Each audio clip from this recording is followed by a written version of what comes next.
जरा सोचो, एक दिन तुम उठो और तुम्हारी जिंदगी इतनी तेज हो जाए कि 4 मिनट में साल भर का समय बीत जाए, यानी 1 मिनट में शादी और 2 मिनट में बच्चा तैयार। कुछ ऐसा ही होता है हमारी आज की कहानी में। कहानी की शुरुआत एक न्यू ईयर पार्टी से हुई, जहाँ टेडी नाम का इंसान अपनी गर्लफ्रेंड से मिलने पहुंचा और बिल्कुल काउंटडाउन खत्म होने से पहले उसने हीरो की तरह उसे किस भी किया। पर असल में वो लड़की उसकी गर्लफ्रेंड थी ही नहीं, बल्कि उसने गलती से लियान नाम की एक लड़की को किस कर दिया था। किस के दौरान टेडी के मुंह में लियान का खाया हुआ खाना चला गया था, जिसमें शायद कुछ ऐसा था जिससे उसे एलर्जी थी। इसी वजह से उसकी तबीयत अचानक बिगड़ने लगी। तभी वहाँ टेडी की गर्लफ्रेंड बेका भी पहुँच गई, पर टेडी ने उसे सच नहीं बताया। लियान टेडी के लिए दवाई लेकर लौटी, जिसके बाद उसे सही लग रहा था और उस दिन के बाद से ही टेडी ने बेका से ब्रेकअप करके लियान को डेट करना शुरू किया। एक चुम्मे की ताकत तुम क्या जानो बेका। कुछ सालों बाद टेडी ने उसे शादी के लिए प्रपोज किया और लियान के हाँ कहने के बाद वो दोनों टेडी के पिता की कब्र पर उन्हें ये न्यूज देने पहुंचे, जहां टेडी कहने लगा कि काश वो ये पहले कर लेता तो उसके पिता भी उनकी खुशी में शामिल होने के लिए वहां होते।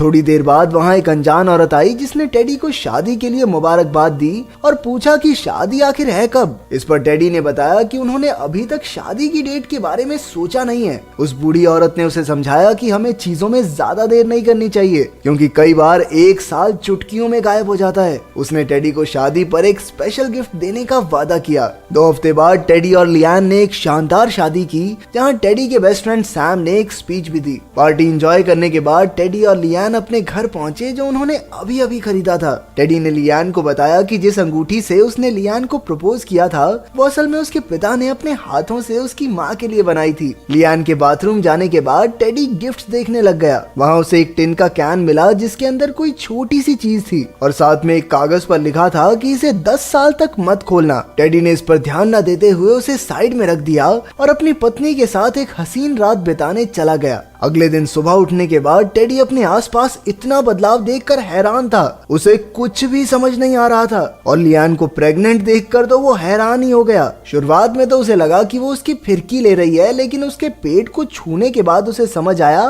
कि ये कोई मजाक नहीं चल रहा भाई। लियान को भी समझ नहीं आ रहा था कि आखिर उसका पति कंफ्यूज किस चीज को लेकर है। उसने टेडी को उनकी शादी की तस्वीरें दिखाई और उसे बताया कि आज उनकी पहली एनिवर्सरी है और उसके पेट को देखकर चौंकने की क्या बात है, वो तो 8 महीने से प्रेग्नेंट है। लियान को लग रहा था कि टेडी एनिवर्सरी भूल जाने की वजह से ड्रामा कर रहा है। इसके बाद लियान ने उसे तोहफे के रूप में रंगों वाली किताब देकर कहा कि तुम ही चुनो कि बच्चे के कमरे में हम कौन सा रंग करेंगे, लेकिन टेडी ने उसे भी बाद के लिए टाल दिया। ये देखकर लियान को बहुत गुस्सा आया, क्योंकि टेडी हमेशा सारे कामों को बाद पर टाल देता था। लेकिन टेडी भैया अभी लड़ाई बढ़ाने के मूड में नहीं थे, इसलिए उसने पर्पल कलर चूज करके कुछ देर सोने का फैसला किया। वापस उठने के बाद टेडी ने देखा कि लियान के पेट में अब बच्चा नहीं था। वो ये देखकर बहुत खुश हुआ, क्योंकि उसे लग रहा था कि वो अभी तक सपना देख रहा था। लेकिन लियान ने उससे कहा, अबे कौन सी घास फूक रहा है, बच्चा दूसरे कमरे में हमारा। जब टेडी को कुछ समझ नहीं आ रहा था तो उसने अपना फोन निकाला,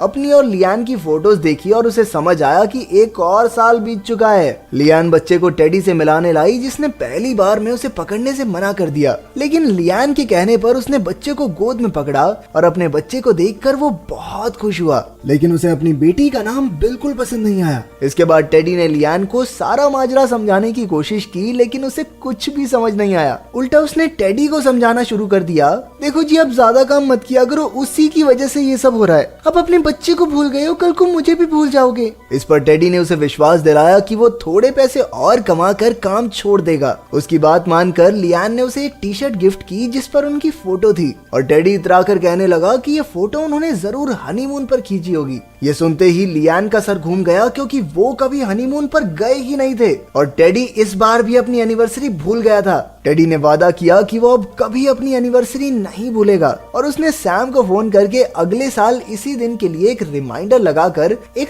तोहफा लाने को कहा। इसके बाद पलक झपकते ही 1 साल और बीत गया और जब साल बाद सैम उससे मिलने आया तो टेडी ने उसे सारी बात बताने की कोशिश की, लेकिन उसे कुछ भी समझ नहीं आ रहा था। घर वापस आकर उसने अपनी बेटी तुला को वो गिफ्ट पकड़ाया, जिसके बाद उसने पहली बार उसे डैडी कहकर बुलाया। ये सुनकर वो बहुत खुश हुआ, लेकिन लियान ने उसे बताया कि ये उसका पहला शब्द नहीं बल्कि 12वां शब्द है। लियान ने गुस्सा करते हुए कहा कि टेडी कभी भी अपने परिवार को वक्त नहीं देता और उसे याद दिलाया कि उनके काउंसलर ने भी यही बात कही थी, जिससे टेडी को पता चला कि उनका रिश्ता फिलहाल सही नहीं चल रहा। जाने से पहले लियान ने टेडी को एक वॉलेट गिफ्ट किया और तभी 1 साल और बीत गया। तभी वहाँ सैम पहुँच गया क्योंकि आज फिर उसके फोन में रिमाइंडर बजा था। उसने टेडी को बताया कि अब वो और लियान अलग हो चुके हैं। टेडी को हमेशा की तरह कुछ समझ नहीं आ रहा था और इसी बीच सैम ने उससे अपनी परेशानियों के बारे में बात करने की कोशिश की, पर उसने सैम की बातों को पूरी तरह इग्नोर करके लियान के बारे में पूछा, जिस पर सैम ने बताया कि उसका नया घर बस थोड़ी ही दूरी पर है।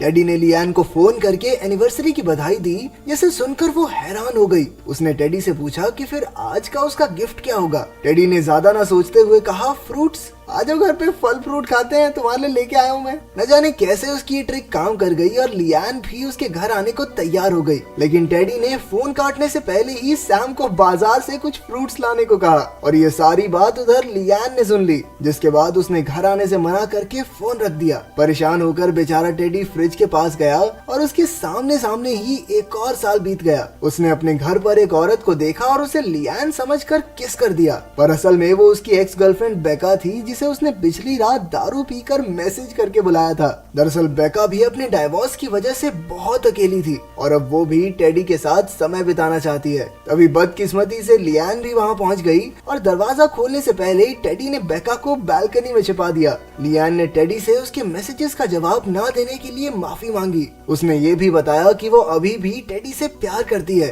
टेडी ने भी बड़ा दिल करके उसे माफ करते हुए किस किया, पर तभी लियान को सोफे पर एक ब्रा मिली, जिसे देखकर उसे टेडी पर शक हुआ और तभी बेका ने भी बाहर से आवाज लगाकर उसके शक को सच में बदल दिया। ये सब देखकर लियान गुस्से से भर गई और उसने टेडी को चमाट देकर उससे डाइवोर्स मांगा। लियान के जाने के बाद टेडी ने बेका को कहा, तू भी भाग ले अब यहाँ से और आज के बाद मैसेज कॉल ना कर दियो मुझे। लेकिन तभी 1 सेकंड में एक और साल बीत गया और अब टेडी ने देखा कि बेका उसके साथ ही रहने लगी थी। ये देखकर वो बिल्कुल पगला गया। सबसे पहले उसने सैम को कॉल करके उसके पास आने को कहा। उसके बाद उसने बेका से ब्रेकअप किया और वापस जाने के लिए कहा, क्योंकि वो अभी भी लियान से प्यार करता है। बेका ने प्यार से उसकी बात समझी, क्योंकि अंदर ही अंदर तो वो भी अपने पिछले पति को भूल नहीं पाई थी और वो भी समझ गई कि टेडी को वापस अपनी पत्नी के पास चले जाना चाहिए। कुछ देर बाद सैम टेडी को लेने आया, पर सैम की हालत देखकर वो हक्का बक्का रह गया। थोड़ी देर बात करने के बाद सैम ने बताया कि उसे स्किन कैंसर है। सैम के हिसाब से तो टेडी को ये सारी बातें पता होनी चाहिए थी,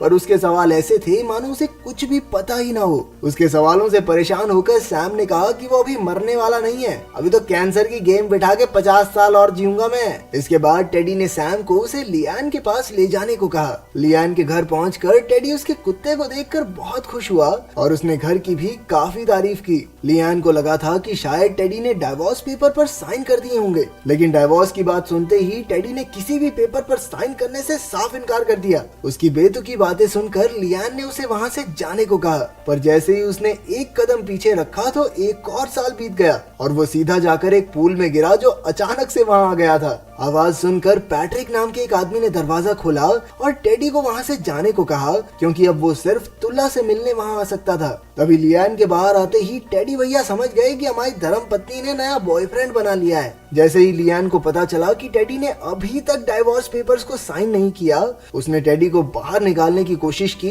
पर टेडी ने बाहर जाने से साफ इनकार कर दिया और वहां खड़ा होकर पैट्रिक से बहस करने लगा। इस सब के बीच लियान ने उसे बताया कि वो अब उसके बिना ही अपनी जिंदगी में खुश है। ये सुनकर टेडी को बहुत दुख हुआ और उसे पता चला कि लियान ने उसकी दी हुई अंगूठी भी घुमा दी। इन सब चीजों से उसका दिल टूट गया और उसने हार मानकर डाइवोर्स पेपर्स पर साइन कर दिए और अपने पपी को लेकर बीच पर चला गया। ऐसे ही बीच पर बैठे बैठे एक और साल बीत गया। अब टेडी की दाढ़ी लंबी हो चुकी थी और वो पपी भी अब एक बड़ा कुत्ता बन गया था। तभी वहाँ एक 8 साल की लड़की आई और वो लड़की कोई और नहीं बल्कि तुला ही थी। तुला को देखकर टेडी बहुत खुश हुआ और उसने उसके साथ पूरा दिन बिताया। उसको घर छोड़ते वक्त टेडी ने उसे हमेशा अपने सपनों के पीछे भागने को कहा। तुला ने उसे बताया कि वो उसके साथ और समय बिताना चाहती है। तभी लियान भी वहाँ आ गई और उसने टेडी को देखकर कहा कि ये दाढ़ी बिल्कुल अच्छी नहीं लग रही, हटा दे इसे। जिस पर टेडी ने वादा किया कि वो इसे पक्का काट लेगा। पैट्रिक के बारे में पूछने पर लियान ने बताया कि उनका रिश्ता अब सही नहीं चल रहा था, इसीलिए वो दोनों अलग हो गए हैं। 2 अलग अलग आदमियों के साथ भी निनिवीज औरत की,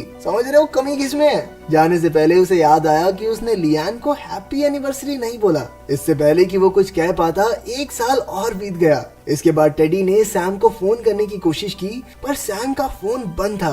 अपने फोन पर फेसबुक चलाते हुए उसे पता चला कि स्किन कैंसर की वजह से सैम की मौत हो चुकी थी। ये देखकर उसे बहुत दुख हुआ और वो सैम की कब्र के पास पहुंचा। उसे इस बात का बहुत दुख था कि वो अपने सच्चे दोस्त के साथ ज्यादा समय नहीं बिता पाया। तभी वहाँ एंट्री हुई उसी अनजान औरत की और उसने उसे बताया कि उसने ही टेडी को तोहफे के रूप में ये श्राप दिया था ताकि उसे वक्त की अहमियत समझ आए। इतनी सी बात बोलकर वो औरत वहाँ से गायब हो गई। इसके बाद टेडी भागकर लियान के पास पहुंचा और दोनों ने एक दूसरे से माफी मांगी। उन्होंने एक बार फिर से साथ रहने का फैसला किया और तभी टेडी की जिंदगी फिर से अपनी शादी के अगले दिन से शुरू हो गई। उसने सबसे पहले उस टिन कैन को देखा और इस बार वो बिल्कुल खाली था। फिर उसने जाकर लियान को किस किया और अपनी सभी गलतियां सुधारता चला गया। टेडी ने फैसला किया कि वो ये कैन बेका को देगा ताकि वो भी अपनी शादी को सुधार सके।